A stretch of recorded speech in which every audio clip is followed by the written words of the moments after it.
Et on se retrouve donc pour cette revue de presse de l'économie.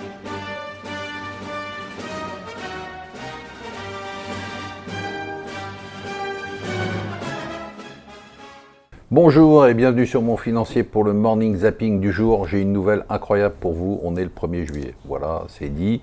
Si on est le 1er juillet, ça veut dire qu'on est à l'heure des bilans pour le premier semestre. Alors, vous comme moi, on s'est posé la question de se dire qu'est-ce qui fait courir Trump.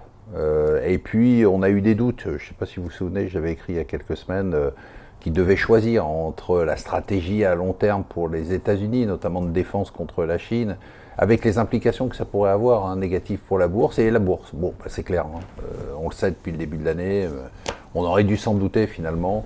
Trump a choisi la bourse. D'ailleurs, c'est incroyable, il y a quelques minutes, en pleine nuit aux États-Unis, il a sorti un tweet pour dire que la bourse américaine avait connu son meilleur premier semestre depuis 22 ans et qu'évidemment c'était grâce à lui.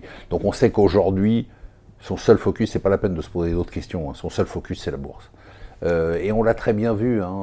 D'abord, on l'a vu depuis quelques mois avec la pression qu'il met sur la Banque centrale. Il se fout de la baisse des taux et de son impact sur l'économie. Ce qui l'intéresse, c'est la baisse des taux et de son impact sur la bourse. Et ça marche. Il a réussi à convaincre Jay Powell d'arrêter de monter les taux et de les baisser. Donc ça, c'est déjà fait. Ensuite, il était parti sur des grandes croisades contre les États-Unis, maintenant contre l'Inde, contre la Chine, contre l'Inde, contre la Corée du Nord, contre l'Iran. Et puis alors, tout s'est dégonflé ce G20. Donc ce G20, c'était vraiment, on avait l'impression qu'il était entouré d'experts et d'investisseurs de la bourse qui lui soufflaient dans l'oreille, tiens, il faut que tu nous rassures pour qu'on ait une hausse lundi.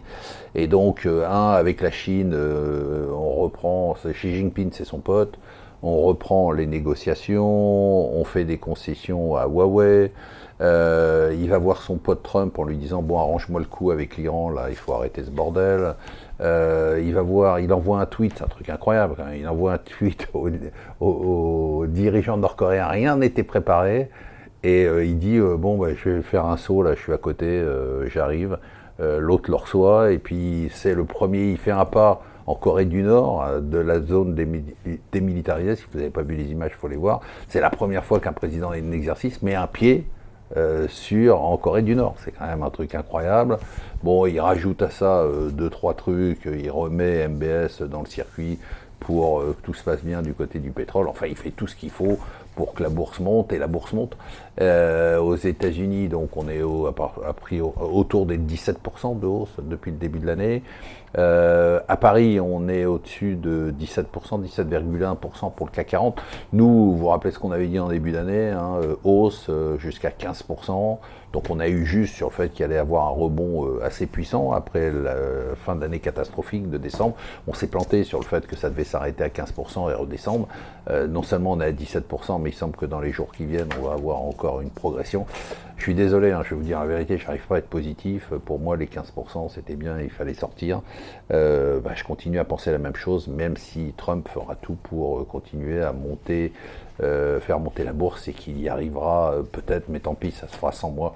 Alors c'est marrant parce qu'on a beaucoup de critiques de Wall Street, des patrons de la tech contre Trump, mais en fait j'imagine que dans leur bureau en secret, au fond d'un placard, il doit avoir la photo de Trump, en se disant que Trump les a enrichis plus qu'aucun autre président depuis son arrivée. Donc c'est toujours assez paradoxal.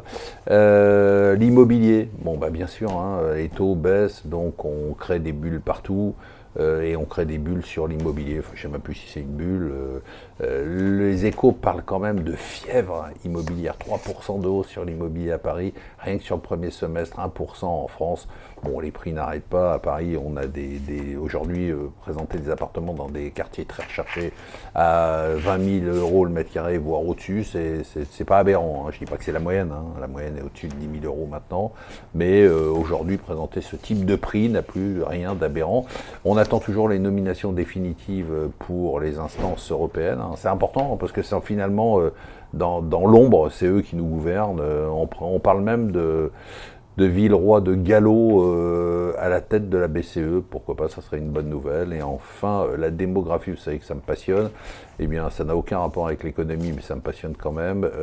Les spectateurs du JT de TF1, je dis ça parce que moi je regarde ça, qui avaient 50 ans il y a 10 ans et 56 ans pour le JT de France 2. Aujourd'hui, ils ont 56 ans et ils ont 62 ans. Donc voilà, on vieillit avec la télé. Les jeunes ne la regardent pas du tout. Moi, je vous souhaite une excellente journée, une excellente semaine, un excellent mois de juillet et puis un excellent été. Je parle comme si je partais demain en vacances, mais malheureusement, demain, je serai avec vous.